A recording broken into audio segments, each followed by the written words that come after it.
Bonjour et bienvenue dans l'exercice 4 du chapitre 2. Alors ici, on nous donne la suite géométrique VDN pour tout n appartenant à n par VDN qui est égal à 5 exposant n divisé par 3. Question 1. Calculer VDN plus 1. Question 2. En déduire le sens de variation de la suite. C'est parti. Alors ici, je tiens simplement à rappeler que qu'on dise VDN, CDN, WDN, peu importe le nom qu'on donne à la suite, c'est pas le plus important, ok? Alors je pourrais très bien donner VDN tout le temps, ce n'est pas le plus important, même si je vais quand même varier, mais le plus important vraiment c'est de comprendre comment, en tout cas comment est-ce qu'on fait pour résoudre l'exercice. C'est vraiment là qu'il faut se focaliser sur voilà, la technique voilà, liée à l'exercice. Ce n'est pas la dénomination de la suite ou quoi que ce soit de ce genre, ok? Voilà. Donc, maintenant qu'on a dit ça, question 1. Alors ici, on demande de calculer VDN plus 1.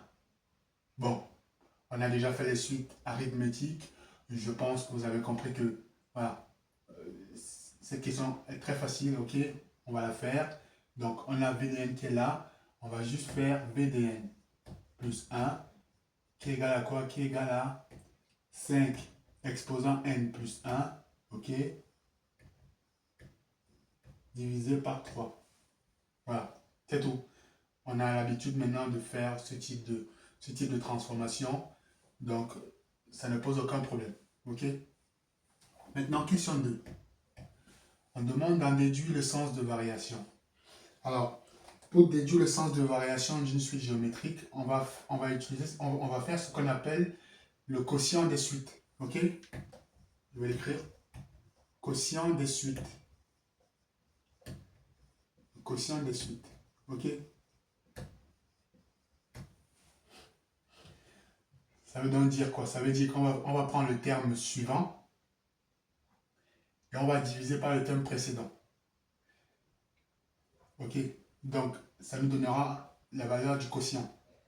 Si le quotient est supérieur à 1, la suite elle est croissante. Ok? Quotient supérieur à 1. Si le quotient est inférieur à 1, la suite elle est décroissante. Et si le quotient est égal à 1, la suite elle est constante. Ok? Donc ça, il faut le savoir, c'est une règle. Ok, donc maintenant on va faire notre quotient. On va calculer notre quotient. Alors ce qu'il faut savoir, c'est que on a VDN plus 1, ok, qui est égal à 5 exposant n plus 1, ok, divisé par 3. Mais en fait ça, c'est aussi égal à 5 exposant n fois 5 divisé par 3. Parce qu'il y a une propriété qui dit que A exposant m plus 1, ok, c'est égal à A exposant m fois A. Simplement. D'accord? Donc, retenez bien ceci. Ça nous permet de transformer notre terme et ça nous sera utile. Donc maintenant, on va faire notre quotient de suite. Donc, ça nous fait VDN plus 1 divisé par VDN. C'est donc égal à quoi? C'est égal à, on va reprendre ce terme-ci pour l'instant, n plus 1 divisé par 3, ok? Maintenant, divisé par VDN, donc 5 exposant n divisé par 3. Ok? Et ça, c'est égal à quoi? C'est égal à 5 exposant n plus 1 divisé par 3 multiplié par l'inverse de l'autre fraction. Donc, multiplié par 3 sur 5n. Ok? Jusque-là, voilà, je ne fais que réécrire comme vous savez désormais, quand on divise deux fractions, on prend la première qu'on multiplie par l'inverse de la deuxième. Maintenant, vous le savez, donc il n'y a aucune difficulté. Du coup, on arrive là. Je sais que ce terme-ci, c'est aussi égal à celui-là. Donc, je vais remplacer. Donc, ça fait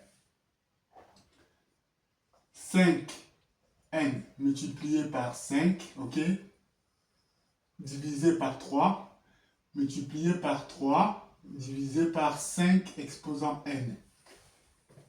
On l'a compris? On simplifie. On simplifie. Ça fait 1 et 1 ici. Ok? On simplifie. On simplifie. Ça fait 1 et 1 là. Ok? Donc, il nous reste 5. Ça fait 5. Et 5 est supérieur à 1. Et donc, d'après ce que j'ai dit tout à l'heure, lorsque le quotient est supérieur à 1, la suite, elle est croissante. Donc, pour répondre à la deuxième question, la suite V de n est croissante.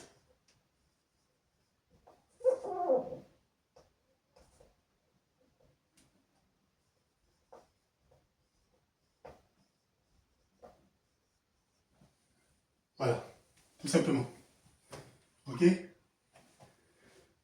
Donc, c'était un exercice assez simple. C'est une petite nouveauté pour ceux qui ne savaient pas.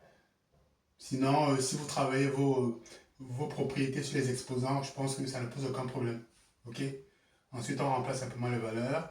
On fait comme d'habitude. Et puis, voilà. On arrive ici. On trouve un 5 qui est une constante toujours supérieure à 1. Donc, on en déduit que la suite est croissante. Si jamais vous n'avez pas compris, vous posez des questions, je vais y répondre. Ok? Donc, voilà ce qu'on avait à dire dans cet exercice 4. Donc, je vous donne rendez-vous dans la prochaine vidéo, exercice 5.